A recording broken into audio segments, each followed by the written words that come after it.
आप सबों को यीशु मसीह के पवित्र नाम में जय मसीह की। आज हम बात करने जा रहे हैं शैतान का सामना करने के विषय में। परमेश्वर अपने वचन याकूब 4:7 में कहता है, परमेश्वर के अधीन हो जाओ और शैतान का सामना करो तो वह तुम्हारे पास से भाग जाएगा।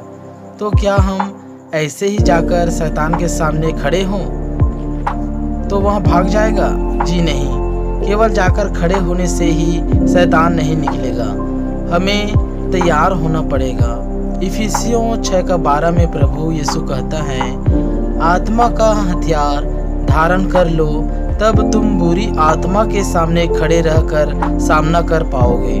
अगर हम आत्मा के हथियार को नहीं धारण करेंगे तो दुष्ट आत्मा को निकालना तो दूर की बात, हम अपने अंदर से ढिठाई की आदत को, एक सिगरेट पीने वाली आदत को नहीं निकाल पाएंगे। प्रेरितों के अध्याय 19 का यंत्र वाले एवं जादू टोने वाले, तंत्र विद्या वाले, हर एक बुरी कामना वाले तीर से बचाएगा जो विश्वास का ढाल है। परमेश्वर कहता है, मंत्र जादू टोना करना मजाक की बात है। सच में परमेश्वर कहता है कि तंत्र विद्या और जादू टोना करना विश्वासियों में जो शुद्ध मन वाले हैं उस पर यह मजाक की बात है। तो ज़्यादा समय, ज़्यादा दिन, ज़्यादा पल तक शैतान का सामना नहीं कर पाएंगे, क्योंकि आप केवल विश्वास की ढाल से हमले को रोकेंगे। जो शैतान हमला करेगा, तलवार चलाएगा, तीर चलाएगा, ऐसा जख्म भरी बातें और ऐसी दुष्ट आत्माओं को आपके पास भेजेगा। मगर आपके पास अगर आत्मा का तलवार जो परमेश्वर का वचन है अगर नहीं है तो आपका विश्वास का ढाल ज़्यादा देर तक शैतान को रोक नहीं पाएगा। इसलिए आत्मा का तलवार जो परमेश्वर का वचन है धारण करना होगा, तब परमेश्वर का यह वचन आपके जीवन में पूरा होगा। जितने हथियार तेरी हानि के लिए बनाए जाए उनमें कोई भी सफल नहीं होगा और तू उन सबों से जीत जाएगा। कभी कभी ऐसा होता है कि हम सामना करने से डरते हैं, घबराते हैं, घबराहट रखते हैं और शैतान इसी पल का फ़ायदा उठाता है।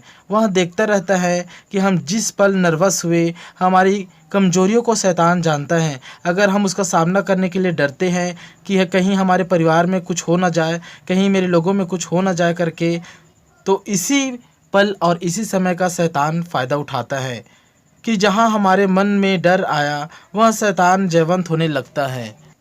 हम वचन से देखते हैं कि शैतान जब प्रभु यीशु मसीह के सामने आया तब प्रभु यीशु मसीह ने शैतान का सामना विश्वास और वचन से उसका सामना किया। लेकिन प्रभु का एक चेला यहूदा इस्करियोती सामना नहीं कर पाया। जब शैतान लालच का रूप धारण करके हमला किया, आगे हम देखते हैं कि यहूदा इस्करियोती आत्महत्या कर डाला, क्योंकि वह शैतान का सामना नहीं कर पाया और वह आत्मिक रूप में आत्मा का हथियार धारण नहीं कर पाया था।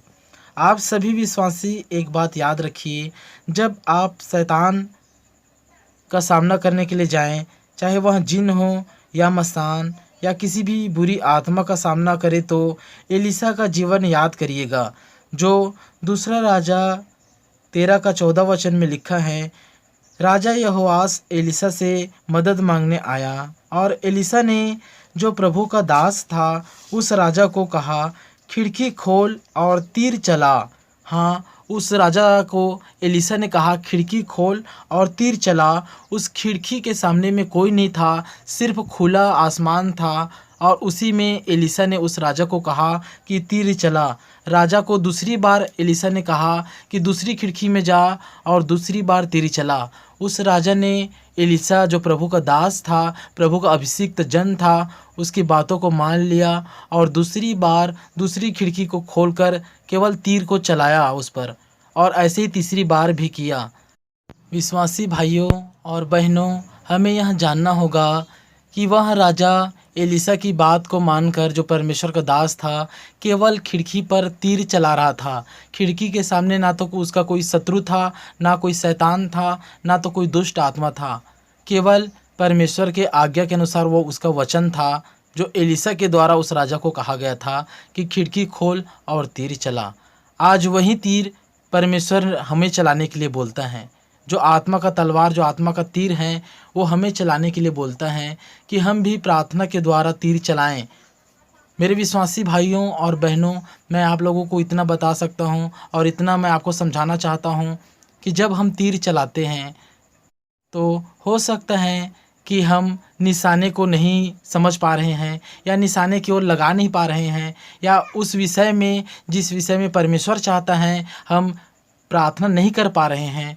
मगर हमारी प्रार्थना करने से, हमारे आत्मा के तलवार को चलाने से, हमारे तीर को चलाने से, जो परमेश्वर का वचन है, हम अपने रूम में, अपने कमरे में, अपने बिस्तर में उस तीर को चला सकते हैं। हम नहीं जानते कि ये तीर कहाँ और कब निशाने पर लगेगा, क्योंकि इस तीर को निशाने में लगाने का काम परमेश्वर का होता है। हालेलुया। क्योंकि परमेश्वर कहता है, तुम सिर्फ खड़े रहो और अड़े रहो, शैतान का सामना और संघर्ष मैं करूँगा, क्योंकि संघर्ष यहोवा का है और युद्ध में विजय यहोवा ही देता है। तो आइए हम सब विश्वासी भाई बहन शैतान का सामना करने के लिए उसके सामने खड़े रहें और हम खड़े खड़े वह उद्धार के काम को देखें जो यहोवा हमारे जीवन से करेगा। हम निश्चय जयवंत होंगे, क्योंकि हमारा परमेश्वर जयवंत परमेश्वर हैं और वो चाहता है कि हम जयवंत हो जाएं।